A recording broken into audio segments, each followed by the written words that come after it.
कहानी की शुरुआत होती है एक बूढ़ी औरत से जो काफी समय से मरी पड़ी थी।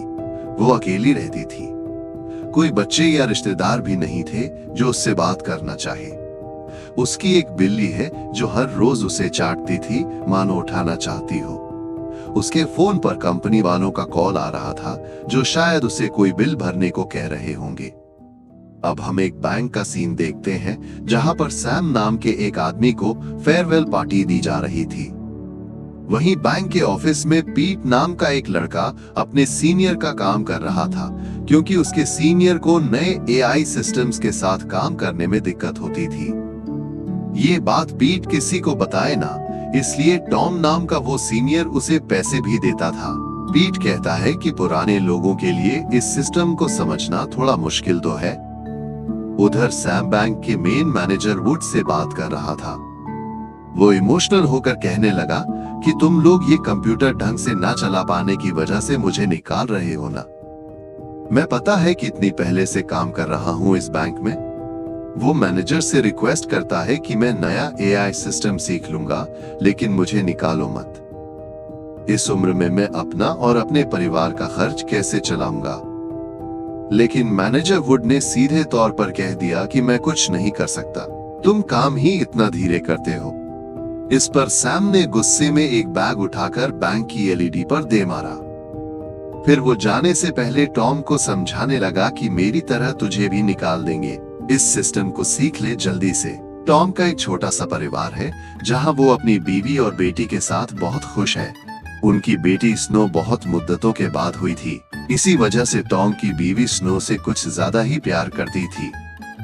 वो चाहती थी कि उनकी बेटी सबसे बेस्ट स्कूल में पढ़े, सब कुछ एकदम बढ़िया हो उसके पास। लेकिन इस स्कूल में एडमिशन आसानी से नहीं होता। पहले डोनेशन देना पड़ता है, ऊपर से फीस बहुत ज्यादा है। पहले से टॉम के ऊपर घर की और गाड़ी की किश्त का बोझ तो था ही। अगले दिन हम टॉम को उसी बेस्ट स्कूल में बॉलिंग करते हुए देखते हैं। आज वो एडमिशन के बारे में बात करने ही आए थे। तभी पीट भी वहां पर बैंक के किसी काम से आ गया। पीट स्कूल को देखकर हैरान हो चुका था। उसने कहा कि यह स्कूल है या कोई 7 स्टार होटल। अब टॉम ने पीट से कहा कि थोड़ा पता लगाना बाकी लोग कितना डोनेशन दे रहे हैं। पीट ने पता करके बताया कि कोई 5 लाख दे रहा है, कोई 7 लाख, कोई 10 लाख दे रहा है। लेकिन अभी भी स्कूल वाले और पैसे मांग रहे हैं। साथ ही स्नो को एक खास बीमारी भी थी, जिस वजह से उन्हें उसे बार बार डॉक्टरों के पास ले जाना पड़ता। अब इन सभी खर्चों को देखते हुए टॉम ने अपनी बीवी को समझाने की कोशिश की कि स्कूल कुछ ज्यादा ही महंगा है, रहने देते हैं ना, कहां से लाएंगे इतना पैसा। लेकिन उसकी बीवी नहीं मानी। वो कहने लगी कि कुछ भी करो, पैसे तो हमें जोड़ने ही हैं। इस पर बेचारा टॉम सिर्फ इतना कह पाया कि तुम फिक्र मत करो, मैं कुछ करता हूं। उधर पीट के चाचा की मौत हो चुकी थी, लेकिन उनके मरने के बाद भी घर पर कई सारे गुंडे आए।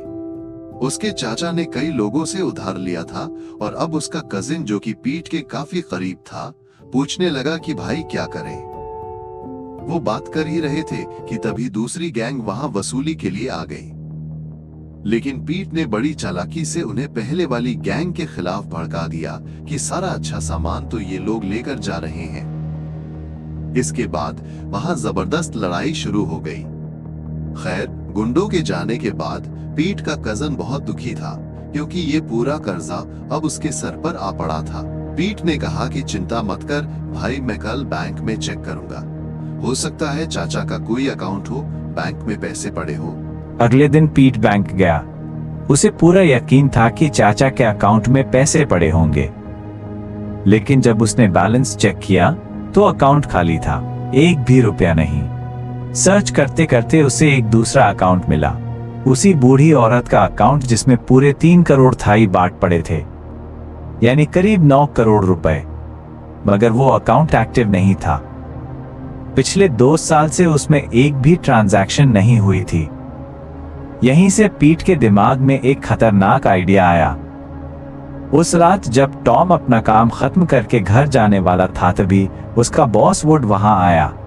उसने एक लोन फाइल टॉम को थमाते हुए कहा, कि इसे पास कर देना, उसे जरूरी काम से बाहर जाना है। प्रमोशन के लालच में टॉम वुड का अधूरा काम पूरा करने लगा। कुछ देर बाद पीट वहां आया। उसने फाइल देखी और शक जताया कि ये लोन ठीक नहीं लग रहा। उसने टॉम के कान में जहर घोला, कहीं ऐसा ना हो कि वुड जानबूझकर ये जिम्मेदारी तुम्हारे सिर डाल गया हो। अगर कल को कुछ गड़बड़ हुई तो साइन तुम्हारे हैं। फिर बात बोनस पर आ गई। पीट ने कहा कि इस साल शायद बोनस भी ना मिले। इतनी छोटी सैलरी में कैसे गुजारा होगा, एडमिशन, घर खर्चे। और फिर उसने असली बात बताई। एक ऐसा अकाउंट है जिसमें 9 करोड़ पड़े हैं, 2 साल से कोई ट्रांजैक्शन नहीं। वो औरत शायद मर चुकी है। अगर हम थोड़ा थोड़ा निकाल लें तो किससे पता चलेगा? टॉम भड़क गया। उसने साफ मना कर दिया और पीट को धमकी दी कि दोबारा ऐसी बात सोचना भी मत। लेकिन पीट पीछे हटने वालों में से नहीं था। उसने कहा, मैं अकेला कुछ नहीं कर सकता। अकाउंट दोबारा एक्टिवेट करने की पावर सिर्फ तुम्हारे पास है। टॉम परेशान हो गया। उसने पूछा, अगर उसका कोई रिश्तेदार आ गया तो? पीट बोला, थोड़ी रिसर्च कर लेंगे। तभी अचानक सैम की लाश छत से नीचे गिर पड़ी। नौकरी जाने का दुख वो सह नहीं पाया था। सैम के फ्यूनरल में टॉम अपने परिवार के बारे में सोचता रहा। अगले दिन उसने खुद उस औरत का बैलेंस चेक किया। नाम था मिस जीत। इतना पैसा देखकर उसका मन डोल गया और उसने अकाउंट एक्टिवेट कर दिया। उसने पीट से कहा, थोड़ा थोड़ा निकालेंगे, नहीं तो वुड को पता चल जाएगा। पहले सिर्फ 2000 निकाले गए। रात को पीट उन्हीं पैसों से बियर लेकर टॉम के पास पहुंचा। वो बोला, 2000 में क्या होगा, बूढ़े हो जाएंगे तब तक। फिर उसने एक और डर डाला, वुड के सिस्टम में तुम्हारी परफॉर्मेंस बिलो एवरेज है, कभी भी निकाल सकते हैं तुम्हें। उसी रात पीट पर कुछ गुंडों ने हमला कर दिया। उन्होंने कहा, बॉस की गाड़ी ठोकी है, तूने पैसे दे वरना मार देंगे। डरा हुआ पीट टॉम को फोन करता है, हमें जल्दी ज्यादा पैसे निकालने होंगे। अगले दिन टॉम ने वुड के मेल से अकाउंट एक्टिवेशन और 2000 निकालने की नोटिफिकेशन डिलीट कर दी। फिर उसने 40 लाख निकलवा लिए। उधर एक बिजनेसमैन का राज खुलता है। कुछ साल पहले उसकी नौकरानी 9 करोड़ लेकर भाग गई थी। वो मर चुकी है, लेकिन उसकी एक नाजायज बेटी जिंदा है। उसी के जरिए पैसा निकाला जा सकता है। बॉडीगार्ड खेम के मन में लालच जाग उठा और उसने अपने ही बॉस को मार डाला। इधर टॉम की बीवी ने बताया, बेटी के स्कूल एडमिशन में 1.5 करोड़ लगेंगे और 12 साल तक लगातार खर्चा। पीट अपने हिस्से के पैसे गैंगस्टर सेक को देने गया, लेकिन गुंडों ने और ज्यादा मांग की। वो फिर टॉम से 10 लाख और मांगता है, लेकिन टॉम मना कर देता है।